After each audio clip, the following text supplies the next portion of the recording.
पिछले चुनाव में मैंने आपसे 2-3 वायदे किए थे। हर भाषण में मैं कहता था कि हमारी सरकार आएगी तो 2-3 काम पक्के होंगे, गारंटी करके होंगे। सबसे बड़ा काम किसानों का कर्जा माफ। वो कोई छोटी बात नहीं थी। उस समय बीजेपी के सब नेताओं ने कहा था कि कांग्रेस पार्टी सच नहीं बोल रही है। हमने यह भी कहा था कि 2,500 रुपए प्रति क्विंटल किसान को धान के लिए रेट मिलेगा। बीजेपी के सब नेताओं ने कहा ऐसा तो किया नहीं जा सकता, कांग्रेस ऐसे ही कर रही है। मैं आपसे पूछना चाहता हूं, जो हमने वायदे किए थे पूरे हुए? कोई यहां पे कह सकता है कि नहीं, किसानों का कर्जा माफ नहीं हुआ, नहीं 2,500 रुपए के लिए हमें धान के लिए नहीं मिलता? कोई कह सकता है यहां पे? कोई नहीं कह सकता। क्यों? जो हम स्टेट से, जो मैं स्टेट से कहता हूं, मैं करके दिखाता हूं। मैं आपका मेरा 2-3 महीने का रिश्ता तो है नहीं। आपका रिश्ता, मेरा रिश्ता पुराना रिश्ता है। आप इंदिरा गांधी जी को याद करते हो, जवाहरलाल नेहरू जी की याद करते हो, तो मेरा रिश्ता आपके साथ जो है वो गहरा रिश्ता है, पुराना रिश्ता है। मैं यहां आके आपसे झूठ नहीं बोलना चाहता।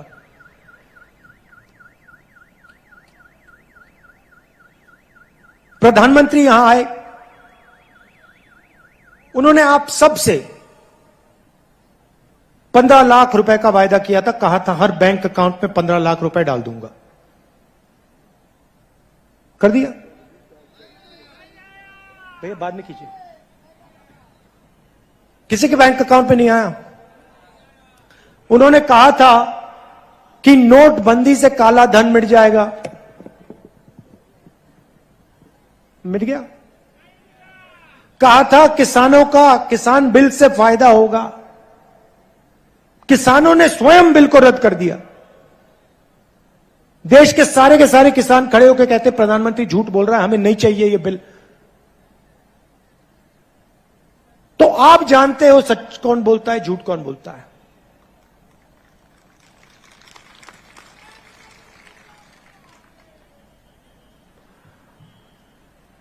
हम वहां नहीं रुके।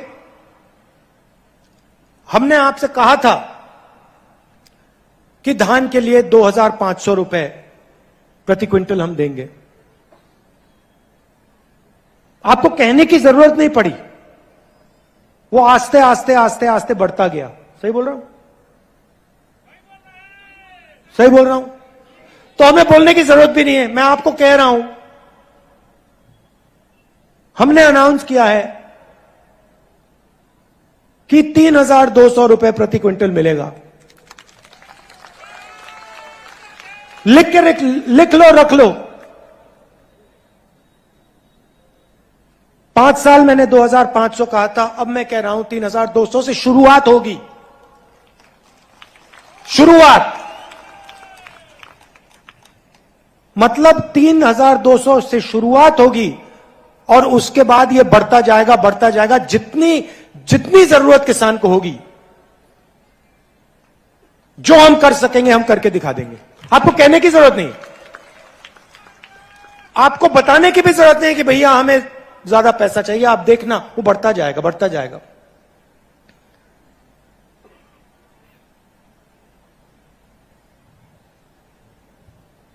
आदिवासियों के लिए बीजेपी के समय तेंदुपत्ता के लिए कितना पैसा मिलता था? एक बोरी के लिए कितना मिलता था? 2,500। कांग्रेस पार्टी के समय में कितना मिला आपको? 4,000 रुपए। अब आप लिख लीजिए, 4,000 रुपए नहीं, 6,000 रुपए आपको मिलेंगे। लिख के रख लीजिए आप। 4,000 रुपए का आपको हर साल बोनस मिलेगा।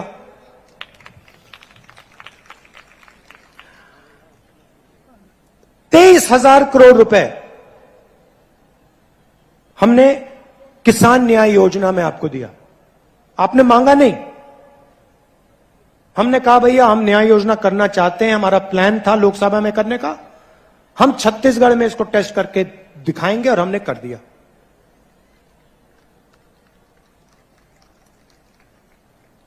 आप मुझे एक बात बताओ, जब बीजेपी की सरकार यहां थी,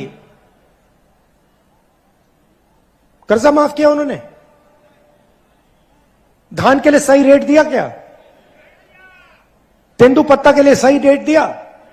बोनस दिया? मुफ्त में बिजली दी?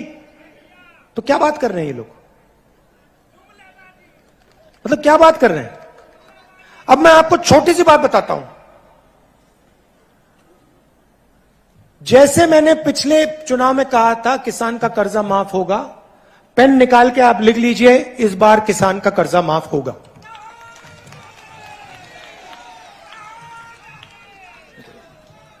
किसान का कर्जा माफ होगा।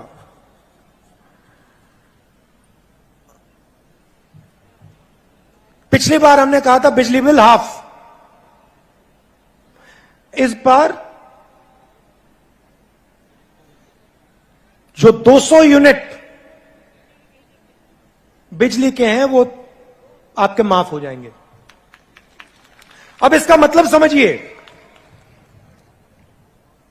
कभी कभी ये जो आंकड़े होते हैं इनकी गहराई नहीं समझ आती। हमने कहा 200 यूनिट माफ, इसका मतलब छत्तीसगढ़ में 40 लाख परिवार बिजली के लिए 1 रुपया नहीं देंगे।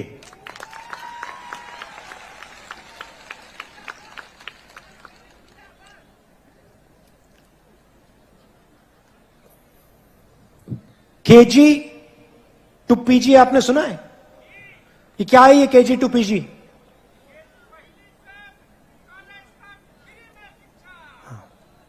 हिंदुस्तान का पहला स्टेट होगा जहां पे केजी से लेकर पीजी तक शिक्षा मुफ्त में मिलेगी।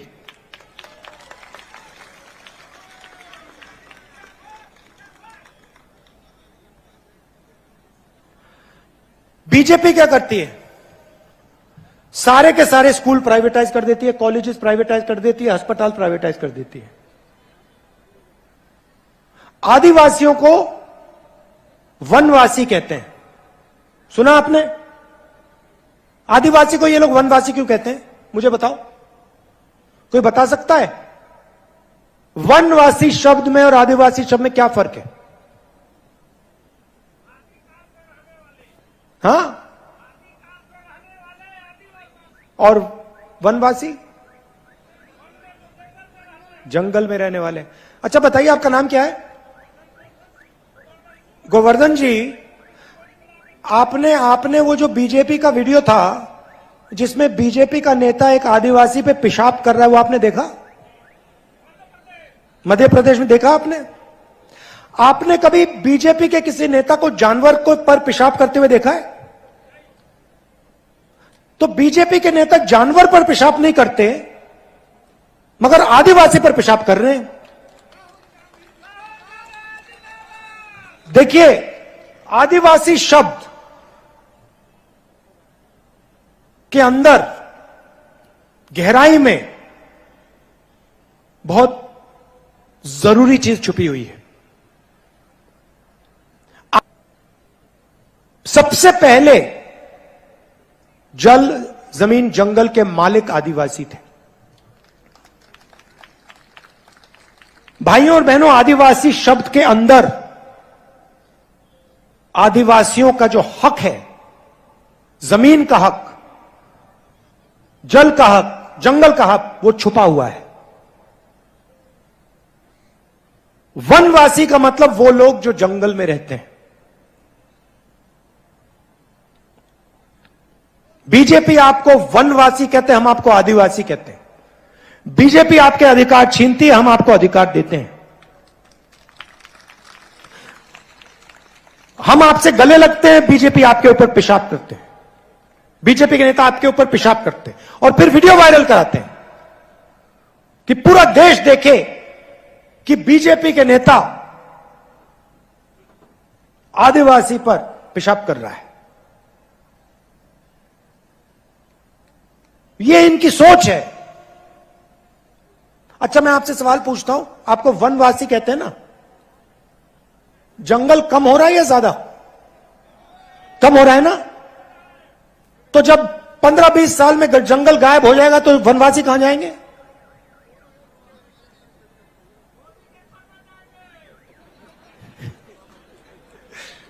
कहां जाएंगे? सड़कों पे भीख मांगेंगे। सड़कों पे भीख मांगेंगे। बीजेपी के नेता कहते हैं देखो, आदिवासियों को हिंदी सीखनी चाहिए, छत्तीसगढ़ी मत सीखिए, अंग्रेजी मत सीखिए। मगर आप किसी भी बीजेपी के नेता से पूछो कि भैया आपका जो बच्चा है वो इंग्लिश मीडियम में पढ़ता है, हिंदी मीडियम में पढ़ता है, तो आपको जवाब देंगे हमारा तो बेटा इंग्लिश मीडियम में पढ़ता है। अगर आपका बच्चा इंग्लिश मीडियम में पढ़ता है तो आदिवासी का बच्चा इंग्लिश मीडियम में क्यों नहीं पढ़ सकता? अगर आपका बच्चा सपना देख सकता है तो आदिवासियों का बच्चा, दलितों का बच्चा, पिछड़ों का सब बच्चा सपना क्यों नहीं देख सकता? उनमें क्या कमी है? इसलिए हमने पूरे स्टेट में English medium school, Swami Atmanand school का जाल बिछा दिया है और हम इसको बढ़ाते जाएंगे जब तक हर आदिवासी युवा अंग्रेजी में बात कर पाए। क्यों चाहते हैं मैं बता देता हूं आपको। छत्तीसगढ़ में रहना है, छत्तीसगढ़ में काम करना है, छत्तीसगढ़ी बोलिए। यूपी में जाना हो, बिहार में जाना हो, दिल्ली में जाना हो काम करने के लिए, हिंदी बोलिए। विदेश जाना हो, कॉल सेंटर में काम करना हो, इंजीनियर बनना हो, डॉक्टर बनना हो, अंग्रेजी की जरूरत पड़ेगी, अंग्रेजी पढ़िए। वो कहते हैं भैया हिंदी पढ़ो बाकी सब भूल जाओ। क्यों? क्योंकि वो चाहते हैं कि आपके बच्चे अंग्रेजी ना सीखें, कंपटीशन ना आ जाए। बाहर से कोई आता है, अमेरिका से कोई व्यापारी आता है, बिजनेसमैन आता है, आपके बच्चे उससे बात ही ना कर पाए, वो आपको नौकरी ना दे पाए। इसलिए वो आपसे कहते हैं आप वनवासी हो, आप बड़े सपने मत देखो, अंग्रेजी मत पढ़ो। और हम कहते हैं आप वनवासी नहीं हो, यह शब्द आपका अपमान है। आप आदिवासी हो, आपको सबसे बड़ा से बड़ा सपना देखना चाहिए और उसको पूरा करना चाहिए। पूरा करने में हम मदद करेंगे आपकी।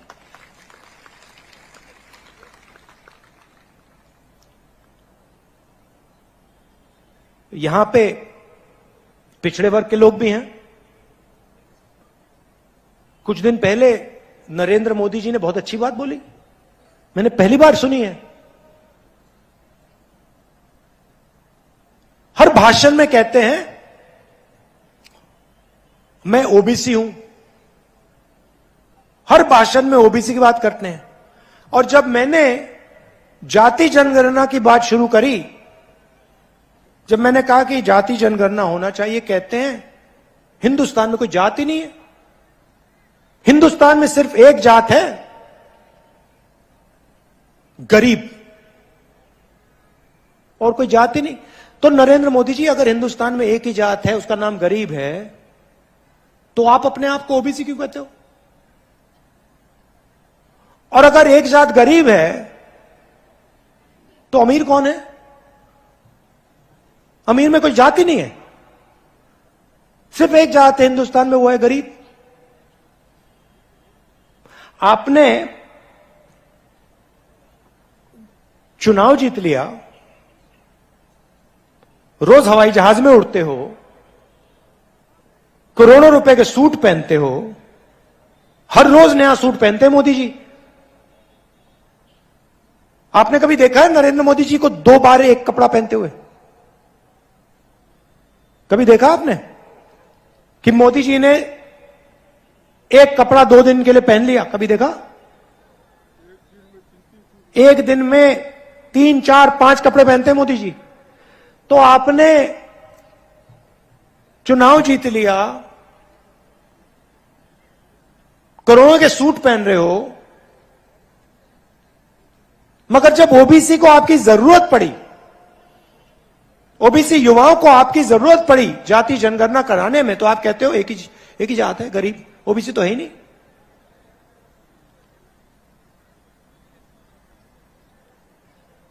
भाई और बहनों, हिंदुस्तान को एमपी नहीं चलाते, हिंदुस्तान को 90 अफसर चलाते हैं। उनको हम secretary to government of India कहते हैं, आईएएस के अफसर हैं। और ये 90 लोग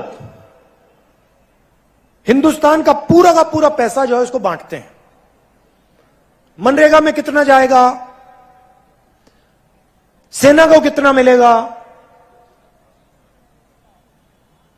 सड़क बनाने में कितना पैसा जाएगा, अस्पतालों में कितना जाएगा, शिक्षा में कितना जाएगा, ये सारे के सारे निर्णय ये 90 लोग लेते हैं। पार्लियामेंट हाउस में मैंने एक आंकड़ा रखा, मैंने कहा कि देखिए 90 लोग में से ओबीसी कितने हैं? भाइयों और बहनों, इन 90 लोगों में से ये कितने हैं भाई? तो उठा के दिखाओ, खड़े होकर दिखाओ, ये देखो 90 में से 3। मोदी जी ओबीसी की बात करते हैं, 24 घंटा ओबीसी की बात करते हैं, जब मदद करने का समय आता है कहते भैया ओबीसी जाति नहीं है। और जो अफसर 90 अफसर इस देश को चलाते हैं, बजट का हर पैसा बांटते हैं, उसमें से 3 ओबीसी के हैं। अच्छा भैया, आपने पहला सवाल का जवाब दे दिया, दूसरे सवाल का जवाब दीजिए। जो ओबीसी अफसर हैं, हिंदुस्तान के बजट का कितना प्रतिशत निर्णय लेते हैं? 5%। मतलब 90 में से 3 ओबीसी। और अगर हिंदुस्तान के बजट में 100 रुपए खर्च होते हैं तो 5 रुपए का निर्णय ओबीसी जात के लोग लेते हैं। अच्छा, आदिवासियों की बात करते हैं। बजट में से अगर 100 रुपए का निर्णय लिया जाता है तो आदिवासी कितना निर्णय लेते हैं? कितना? 0.01। मतलब आदिवासी अफसर 100 रुपए में से 10 रुपए का निर्णय लेते हैं, ना 10 पैसे का निर्णय लेते हैं, सॉरी। अब सवाल यह है कि हिंदुस्तान में क्या ओबीसी की आबादी 5% है? आदिवासी की आबादी 0.1% है क्या? बिल्कुल नहीं। पूरा देश जानता है कि ओबीसी की आबादी कुछ भी होगी 5% तो नहीं है। और पूरा देश जानता है कि आदिवासी की आबादी कुछ भी होगी मगर 0.1% तो नहीं है। मैं आपसे क्यों कह रहा हूं? क्योंकि देश को चलाने में आदिवासी, दलित, पिछड़ों की कोई भागीदारी नहीं है।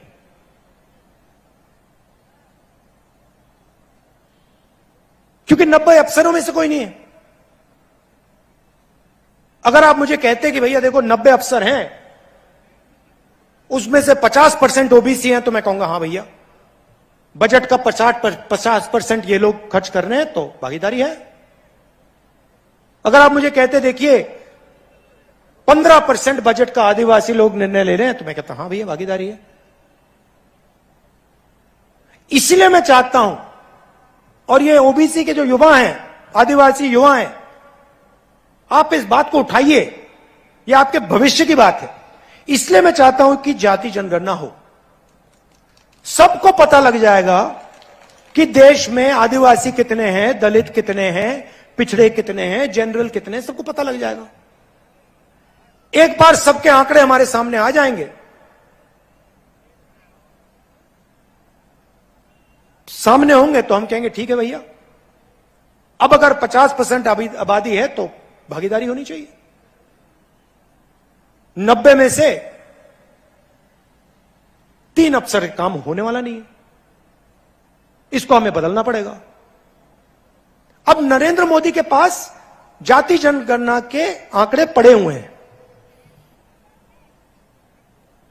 वो 1 सेकंड में पब्लिक को दिखा सकते हैं। हमने किया था जाति जनगणना, हमने करा जब हमारी यूपीए की सरकार थी, तो सारे आंकड़े सरकार के पास है। अब हम नरेंद्र मोदी जी से कह रहे हैं भैया इनको रिलीज करिए, छत्तीसगढ़ के ओबीसी युवाओं को बता दीजिए ओबीसी की कितनी आबादी, आदिवासियों को, दलितों को बता दीजिए भैया आपकी इतनी भागीदारी होनी चाहिए। नरेंद्र मोदी नहीं बोल रहे, अब कह रहे भैया ओबीसी की तो कोई जाति नहीं होती, दलित आदिवासी तो जाति नहीं है, जात तो हिंदुस्तान में सिर्फ गरीब है। तो यहां जो ओबीसी युवा हैं, अगली बार मोदी जी आएंगे, आप उनसे पूछना मोदी जी पहले आप कहते थे आप ओबीसी हो, अब आप कहते हो हिंदुस्तान में सिर्फ गरीब जात होती है। आप जाति जनगणना प्लीज कर दो, हमारी जो सच्चाई है, ओबीसी जात की जो सच्चाई है वो हमें बता दो। लंबे लंबे भाषण करेंगे, 1 घंटा बोलेंगे आपको, मगर इस सवाल का जवाब नरेंद्र मोदी नहीं दे सकता। क्यों? क्योंकि रिमोट कंट्रोल अदानी के हाथ में है।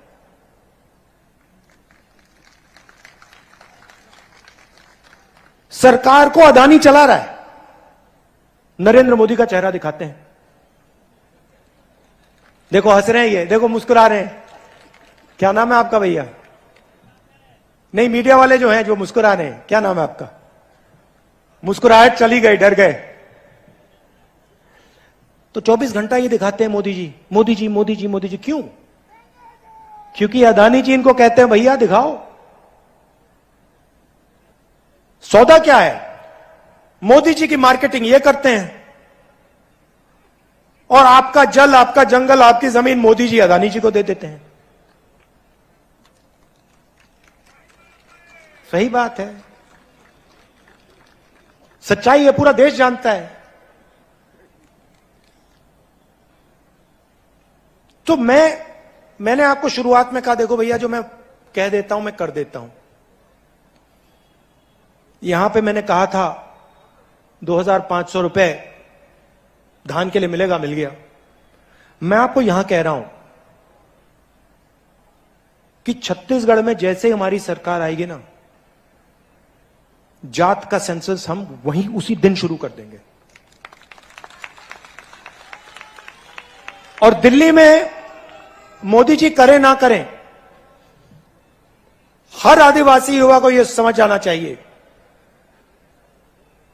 आपके भविष्य की बात है, आपके भागीदारी की बात है। मोदी जी करें ना करें मैं नहीं जानता, दिल्ली में कांग्रेस पार्टी की, इंडिया की सरकार आएगी, पहला काम जाति जनगणना हो जाएगा, खत्म हो जाएगा। और जो आंकड़े हैं उनको हम रिलीज करके आपके सामने रख देंगे। और एक नई कहानी ओबीसी युवाओं के लिए, आदिवासी दलित युवाओं के लिए एक नई कहानी शुरू होगी। आज आप लोग नरेंद्र मोदी की जो पॉलिसीज है, नोटबंदी, जीएसटी, इसने जो हमारी रीढ़ की हड्डी है, हिंदुस्तान की रीढ़ की हड्डी को तोड़ दिया है।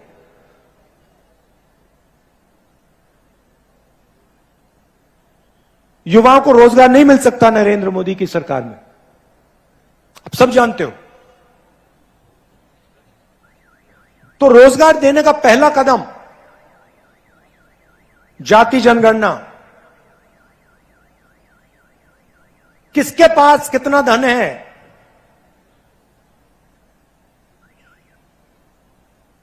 नब्बे अफसर में से ओबीसी कितने, दलित कितने, आदिवासी कितने और क्यों, और पिछड़ों की आबादी कितनी, ये सवाल है। और इन सवाल के जवाब कांग्रेस पार्टी और मैं आपको दिलवा देंगे। आप सबका बहुत बहुत धन्यवाद। देखिए, बीजेपी आपसे आपके पास आती है, झूठे वायदे कर जाती है, आपका पूरा का पूरा पैसा अदानी जी के यहां चला जाता है, आपकी जमीन जंगल जन झील छीन के वो ले जाते हैं, पैसा अमेरिका चला जाता है। हम आपकी पॉकेट में पैसा डालते हैं, किसान की पॉकेट में पैसा डालते हैं, मजदूर की पॉकेट में पैसा डालते हैं। वो भूल गया मैं, 7,000 रुपए मिलता है ना मजदूर को, 10,000 मिलेगा। गैस वाला भी बता देते हैं, 500 रुपए की सब्सिडी मिलेगी गैस सिलेंडर पर। अब हम चाहते हैं, देखिए सिंपल तरीके से मैं समझा देता हूं, हम चाहते हैं कि पैसा गरीब किसान, मजदूर, बेरोजगार युवा, इनके जेब में जाए और ये इस पैसे को गांव में, शहरों में खर्च करें और पूरी छत्तीसगढ़ की, गांव की, शहरों की अर्थव्यवस्था आगे बढ़े। वो चाहते हैं कि पूरा का पूरा पैसा अदानी जी के जेब में चले जाए। अदानी जी पैसा कहां खर्च करते हैं? अदानी जी क्या यहां पे मतलब गांव में पैसा खर्च करते हैं? नहीं, वो कर ही नहीं सकता। किसान यहां पे खर्च करेगा। हम किसान के जेब में पैसा डाल रहे हैं, मजदूर के जेब में पैसा डाल रहे हैं। किसान छोटे दुकानदार के यहां जाके माल खरीद रहा है, छोटे दुकानदार के जेब में पैसा जा रहा है। तो पूरे जो आर्थिक सिस्टम है छत्तीसगढ़ का, वो चल रहा है।